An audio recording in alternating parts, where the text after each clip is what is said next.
Nah, siang ini bersama dengan Pak Kasareskrim. Assalamualaikum Pak.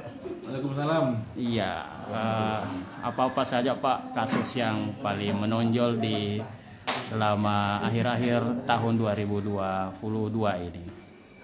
Baik, terima kasih. Pertama-tama kami sampaikan bahwa kami dari Satreskrim Polres Bulukumba tetap konsen dan intens terhadap penanganan perkara, khususnya penanganan perkara yang melibatkan anak di bawah umur. Dalam hal ini apakah dia sebagai saksi maupun korban, dan apalagi dia sebagai pelaku atau biasa dikenal dengan ini anak berhadapan dengan hukum. Untuk itu dari Satreskrim Polres Bulukumba berdasarkan data yang ada bahwa akhir-akhir ini memang terjadi sedikit perubahan dari segi pelaku tindak pidana, bahwa ini sangat ironi di mana banyaknya kejadian-kejadian atau gangguan-gangguan Kamtibmas yang terjadi di wilayah hukum Polres Bulukumba ini melibatkan anak di bawah umur. Untuk ini kami dari Satreskrim Polres Bulukumba tetap berkoordinasi dengan pihak-pihak atau instansi-instansi terkait, baik dari pemerintah daerah maupun dari mungkin ormas-ormas atau organisasi-organisasi masyarakat yang intens terhadap anak ini, seperti itu. Di wilayah Polres ada puluhan yang melibatkan anak sebagai pelaku maupun selaku korban maupun selaku saksi.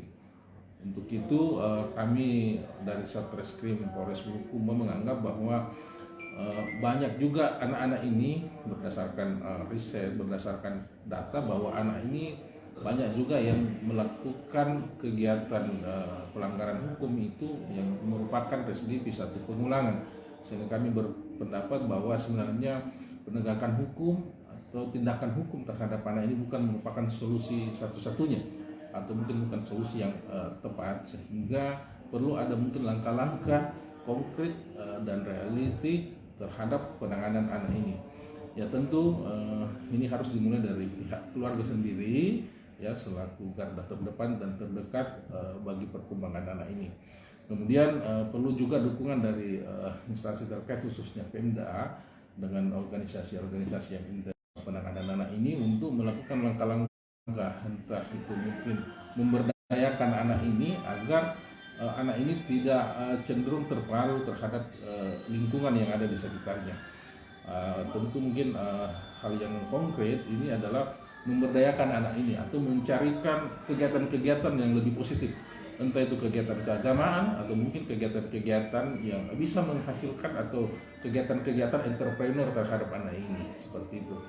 Baik, apakah dari kasus ini Pak, faktor-faktor apa saja yang menyebabkan sehingga anak-anak di bawah umur ini banyak yang terlibat di kasus kriminal seperti itu? Ya, berdasarkan data yang ada di kami, bahwa anak yang terlibat itu khususnya bagi pelaku itu rata-rata memang ada permasalahan keluarga, ya permasalahan keluarganya, entah itu mungkin katakan biasa disebut dengan broken home, sehingga yang menjadi korban atau berdampak terhadap perilaku anak itu sendiri. Belum lagi dari segi lingkungan yang ada, ya lingkungan yang ada. Ada beberapa pelaku ini yang memang sudah putus sekolah, sehingga tidak ada kegiatan yang positif dilakukan, sehingga dia bersama-sama dengan teman-temannya ya cenderung ke kegiatan-kegiatan yang negatif begitu.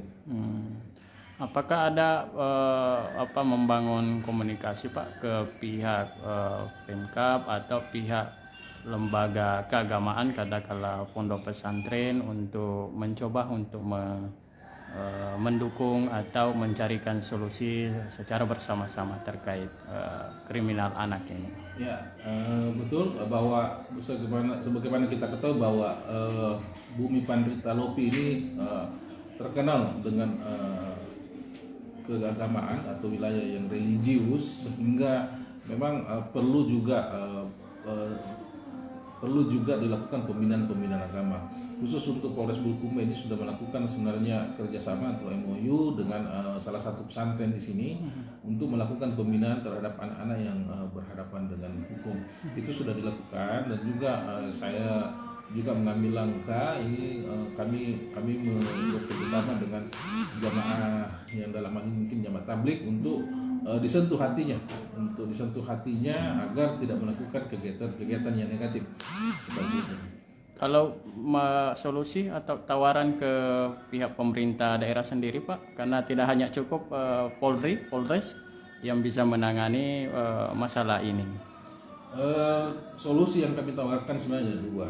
Yang pertama yaitu anak ini memang harus disentuh dari segi hatinya atau secara religius, ya, karena apapun itu semua yang menjadi dasar untuk melakukan sesuatu itu tergantung di hati kita masing-masing, sehingga kami berkolaborasi dengan salah satu pihak pesantren di Kabupaten Bulukumba ini untuk melakukan pendekatan atau pembinaan keagamaan kepada anak-anak di berhadapan dengan hukum.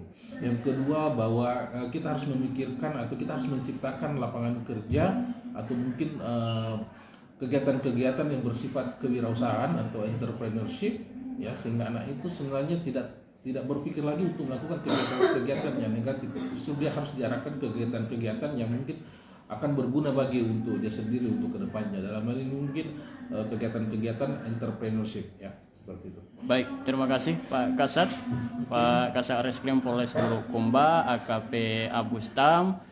Dua solusi tadi yang mencoba ditawarkan kepada semua masyarakat Bulukumba dan termasuk kepada pihak pemerintah Kabupaten Bulukumba. Yang pertama tadi adalah bagaimana dinas terkait mampu atau bisa mendorong terciptanya lapangan kerja bagi pelaku-pelaku kriminal atau ex pelaku kriminal untuk tetap bisa memiliki aktivitas, dan juga kepada pihak institusi lembaga keagamaan dapat memberi penguatan lebih kepada moral keagamaannya. Baik, saya reporter Tribun Timur Samsul Bahri melaporkan langsung dari Polres Bulukumba, Sulawesi.